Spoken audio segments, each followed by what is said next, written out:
Have you had your peonies bloom beautifully for you and then all of a sudden your garden looks a little bare? Don't worry, I've got you covered. We're going to go over some great companion plants that you can plant with peonies to keep your garden looking lush and gorgeous all season long and not disturb your peonies.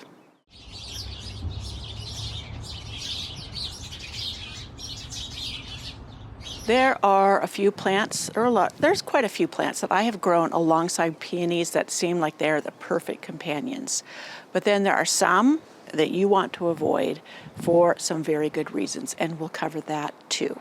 So let's get rolling on peony companion planting and what has worked for me. You know, peonies have a shorter blooming time than many other things, usually a few weeks. So it goes to how to design your garden planting around the peonies, what works and blooms along with them, and then what takes over the show after they're done. So that is the secret, getting both. One, the first plant I would recommend for many, because it's very easy to grow across many zones as well as conditions, and that's catmint or Nepeta. Nepeta comes in various sizes and shapes as far as mounding or growing wide. The colors are usually in the lavenders or blue tones, and some bloom a longer time than others. I will list the ones that have done well for me. I have one called chartreuse on the loose, and some do bloom earlier than others, and you will find out in your garden what does what, because not all conditions in all gardens produce the same results. So what I say works well or blooms at a certain time in my garden, it may be a different time frame for your garden. But I have chartreuse on the loose that has a chartreuse leaf color. I heard there's a new one coming out this year, I can't remember, but it also has this chartreuse coloring. I have cat's pajamas, which is nice, short growing, and it doesn't splay. I have junior walkers, which is a more dwarf version of Walker's Low. And Walker's Low for me splays in the center, and you do cut it back and it will reflesh out, but I just didn't like that attribute of it. I have Cat's Meow. Cat's Meow does get taller and flops a little bit for me, but it could be that most plants during the fallish, towards the fall or late summer, have to reach for the sun because of the tall trees surrounding us, and they start to lean. But it is beautiful. I have Kitten Around, which is a real short dwarf one, and it doesn't get very big, but it's a beautiful one too. Nepeta is one of those things. I do have a video on growing it or dividing it or both, or a blog post, but they are super simple, super easy, and even if you buy just one, after a few years you need to divide it so then you get more. So even though like some of the newer varietals that come out, cultivars, may be on the pricier side, because usually when things are just released they are a little bit more expensive, knowing that you can divide them later on when they need it and get more will make it worth the price to you. Now, along Rose Alley, which I'm standing in, and my peonies are planted just to the left of me, I have the cat's pajamas, and they have just done beautifully. And underneath the peonies, some of the little bit taller ones, now even though Walker's Junior Walker, I keep getting him transposed, gets a little bit taller and bigger than the cat's pajamas, what's nice about it is it kind of hides the legs of your peonies, because once your peonies are done, you're just going to have foliage, but it's evergreen through the summer, which is beautiful in of itself. But you want the underplanting, or the ones that plant or that bloom alongside it, which my cat's pajamas does in my garden, bloom at the same time as my peonies. Then it just provides a beautiful contrast of blue, and the foliage has a gray-blue color to it that is just very complementary to the pink, white, and reds that I have. I want to get coral color peonies in my garden. So Nepeta is an excellent one. 2, Salvia. Now, Mystic Spire Salvia, the ones that I get going early in my greenhouse, and then I pop out here once it's warm enough, and sometimes it's when the peonies are blooming. Sometimes I have to wait till later. That beautiful blue next to, again, the peony blooms is just a beautiful contrast. The beauty of Mystic Spires and other salvias. Now, other salvias start later for me, to be honest, but they are beautiful to fill in when your peonies are done.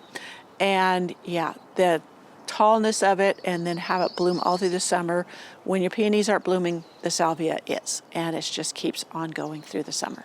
And also the salvias they get taller, at least the ones I have. I have the shorter ones like Nemorosa salvias or Meadowland sage, but also the ones I'm talking about like Mystic Spires is taller, and they have a spikiness to them where the peonies are more of a rounded shape. So they have a contrasting look in the garden, which is very, very interesting. And another plus is pollinators absolutely love it. They love the peonies too, but they love the salvia just as much. Plant number 3, foxgloves. Foxgloves in my garden do bloom alongside the peonies. They're an early bloomer, and the tall spikes do the same. Pollinators love them. I just found out, for me, in my garden or my area, or even in California, they are considered invasive. I have never seen them in the woods across the street. I live across from forest. I've never seen them volunteer in my neighbor's gardens, so maybe in this particular spot they are not invasive, but just check and see. We all know that foxgloves can be toxic. You really do. Some people are allergic to the touch of them. I haven't had that issue, but a lot of people know that if you eat the leaves, and if you have pets that chew on leaves or whatever, that it could be problematic. I've raised 4 kids. We've had pets, dogs, cats. I've never had any of them eat or try to eat any of my foxgloves, but it is good to be aware of that. And of course, mine have always been in the middle of flower beds surrounded by other plants, so it could have been why no one got near it. But even with kids, they'd have to eat a lot before it would be that big of an issue as far as being dangerous. And they're very bitter. That's why many times deer won't eat them. At least not the foliage. They may eat the flowers. I don't know. But anyways, so foxgloves are another beautiful one to grow along peonies. Just check that they're not invasive. And if you're afraid of kids or pets getting into them, then you might want to skip them. In just a minute, I'm going to show you a plant combination that always works a little bit later on. But first, we got a few more plants that you can plant along with your peonies. Plant 4, roses. Now, depending upon your spring season, roses can bloom just after your peonies. Sometimes they can start alongside your peonies. Last spring, early summer, for me, they bloomed alongside each other. And that made me think about moving my peonies from the cottage, rose cottage garden to another area, because it seemed like the roses and the peonies competed too much. But usually in years past, the roses started blooming after the peonies were done. But they do grow alongside each other well, as long as you give them the space they need. Now this one I noticed in a garden I toured. I have not grown this, I would like to. And that's lady's mantle. Lady's mantle has pretty foliage that really fills in. They do have a real pretty flower, though I wouldn't grow them for the flower. Myself. It is subtle, but don't skip it. Planting them around the base of the peonies just seems to accent the peonies beautifully, and I love the coloration of them. Now the flowers have kind of that chartreusey green to them that just stands out. And for me, from what I've seen, the flowers don't last that long, and they still continue with that beautiful foliage. So another one, number 6, plant 6, I think, is Alliums. They have an unusual shape. You know, it looks like these balls on a stick, but the beautiful purple color and the orbs, and they sway in the wind, go delightfully with peonies, and they bloom at the same time. Mine have all gone missing, I'm assuming from the gopher problem. So I will be aware in the future that I need to put them in cages if I go ahead and plant Alliums. But that is another one that is just gorgeous and blooms with them and provides that beautiful contrast. Plant 7, hardy geraniums. Now, not all hardy geraniums bloom at the same time. I have one right now that is blooming away. I'll show you a clip of it, and it's called Bill Wallace. It reseeds itself readily, almost to the point of being weedy, but I don't mind it. I can just go ahead and hoe it down in areas that it comes up that I don't like. Other areas I let it fill in, and it is blooming beautifully right now. And my peonies that are up, because I just shared a video about 10 things about growing peonies, and I showed where the gophers seem to have eaten my peonies that I had lots of. But the Bill Wallace hardy geranium does bloom right alongside it, and it has these airy purple flowers, again, providing a soft contrast with the peonies. Now, other hardy geraniums act as a ground cover. I have a pink blooming one called Elkie that is beautiful, doesn't get too aggressive. My Roseanne geranium, it is a beautiful purple blue. It does grow bigger and can fill in around the feet of the peonies and blooms like nonstop all summer long. I have another called Tiny Monster. That one can also get a little aggressive. I think the monster in the name gives it away. Has a beautiful fuchsia flower. And again, you can keep it in check with pruning back hard after the first bloom.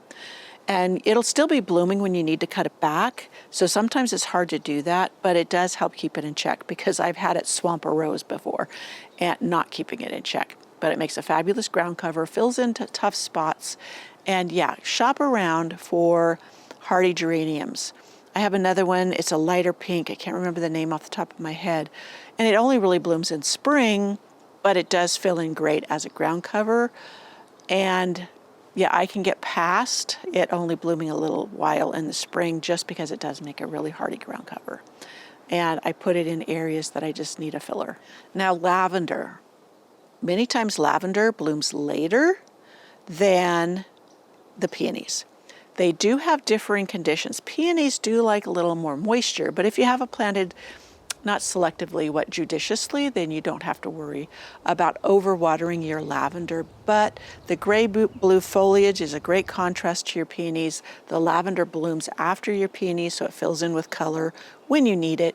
And yeah, it's one of those super easy plants for most people. And if given the right conditions, that it just makes a great companion plant for the peonies. I'm trying to look around. Another one I have that I plant, now this you can grow from seed.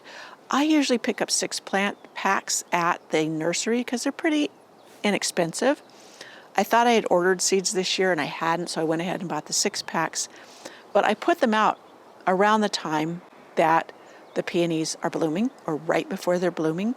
And the paludism daisies just bring that white pop of white, airy whiteness around, and it just provides a great accent to the peonies. So I love that little daisy-like flower on it. So that's another one, the paludism daisies. Now those are an annual, at least in my garden. I haven't noted that they've reseeded, though some people say they do. So you may be fortunate enough to get them to reseed in your garden. Plant. So this is, I can't remember, I've lost count of what number I'm on. Columbine. Columbine is another one that is an early bloomer, and they come in all shades of colors. I love the blue. And that just is a beautiful contrast with the peonies. There's also very like vintage shades where they come in yellow and white and soft pink. And a friend gave me seeds that she had collected. Now she's in her late 80s. She had gotten from her mother. So they're very vintage seeds and they produce beautiful, beautiful blooms. And I love having plants that are heirloom or vintage like that. And also every time I see them, I think of her. So that's kind of nice. But Columbine is a good companion plant for peonies. Another one that I have in my garden, and you've seen them in my past iris garden tours, is bearded iris. I love my bearded iris. Again, they're another target of the gophers, so there may be some I need to replace. I think I lost Drama Queen, which was one of those eye catchers, and Drama Queen name fit that one. But I have iris planted all alongside here in my rose cottage garden, and they bloom usually the same time as my peonies. So they provide just a visual, eye candy with having both of them. And many of them, I have all colors of irises. And yeah, so that's a beautiful companion plant that blooms at the same time. I also have I have a chartreuse colored feverfew. I grow feverfew in my gardens. I've just got one that's got pom-pom flowers, which I hope it takes off. I've tried to grow it from seed before and was unsuccessful, so I'm trying it again. As a ground cover, I love the creeping Jenny. Now for me, creeping Jenny does not become a bully because we have very arid conditions. If you're in the Pacific Northwest where you get a lot of rain, creeping Jenny can become very aggressive. Also have other ground covers like Allium, Blue Star Creeper. All of those also do great with the peonies, and I have them here in Rose Cottage Garden to help fill in because a lot of times I don't mulch in here. I don't have to. I don't get that many weeds, and that's because of the ground covers that choke out anything that tries to seed. And though I don't have it where the Pelusum daisies were, so I don't know why they didn't reseed. I would have blamed the ground covers if they were near it, but that's not. So let me take a look. I also have strawberries that I have let go, and they'll fill in and they're shallow rooted, so they don't really hog water from the other plants around it. Let me look. I do have miniature daisy roses. Yeah. As far as companion planting alongside, I also have yarrow in here, the different colors. I have Cerise Queen, which is really beautiful. And of course, I have my roses in here, which we mentioned already. I have the Foxgloves. I have some phlox, summer phlox. These ones that bloom later in the season. And so those do beautiful in there too, because they take up later on when other things aren't blooming or have bloomed out. So I think that's pretty much it. I also have some Monarda in the same bed. And as long as I keep them in check. Now they are shallow rooted. They spread by rhizomes. But they pull up really super easy if they start encroaching on the area where my peonies are. And sometimes I also use just regular pelargoniums, geraniums in containers. I can plop those out next to where the peonies are when the peonies aren't blooming and they're just foliage, and yeah, they just bring a pop of color. So that, my friends, is what I have planted alongside my peonies to get continuous bloom in the garden, not from the peonies, but yeah. So that is the best companion plants I have growing with my peonies. Now, I said I'd talk about things you didn't want to plant close to your peonies. Number one, you don't want something that's going to grow taller and block the sun. And so if you have something taller growing, make sure it's on the side of the peony that isn't going to block it from getting sun. Even after it's done blooming, the leaves do not like to be in full sun and collect sun to bring down to the roots for the bloom next season. Does that make sense? Now, when I lived in the valley, much hotter climate than here, I did have them in the front of my house, which was eastern facing, and they got shade in the afternoon. That's perfect because it was very, very hot there. So they got enough sun during the morning, early afternoon, that they got what they needed, but they didn't get scorched by the hot sun. So keep that in mind. And the same with planting plants that get taller. Just make sure they do not cast too much shadow on your peonies. Also, you do not want aggressive spreaders. Some things really do spread fast around them. Now, I will say my Monarda does spread really far, but it's super easy to pull up and it's not deeply rooted. So that one doesn't bother me, even though it is a very aggressive spreader. But other plants, maybe like my black-eyed Susans and daisies, which heavily reseed themselves, and I don't always... Since I mulch with a nice compost, they will reseed in that many times. But they're really easy to hoe up. But if you don't want that extra work, just be mindful of that. And other things that spread very, very quickly. Another one, you wouldn't, of course, want to put plants that want deep shade because, of course, peonies need to be in the sun. And that seems like it wouldn't be something you'd do anyways, but I thought I'd mention it. So, yeah, there's many more plants you can plant with your peonies. Can you hear the rain? Other than the ones I mentioned here, these are just the ones I've had experience with for the most part, except for the ladies' mantle. That's one I do want to try, but I did see it in some gardens. So that, my friends, is what you shouldn't put with your peonies. I hope to see you in my next video. Please do go on and check out the, how to grow peonies, or like 10 things you need to know to grow peonies, as well as I have a video that's 5 years old that shows me planting peonies from bare root. So I'll try to remember to link those in the description box below. If I forget, please remind me. All right, I'll see you in my next video.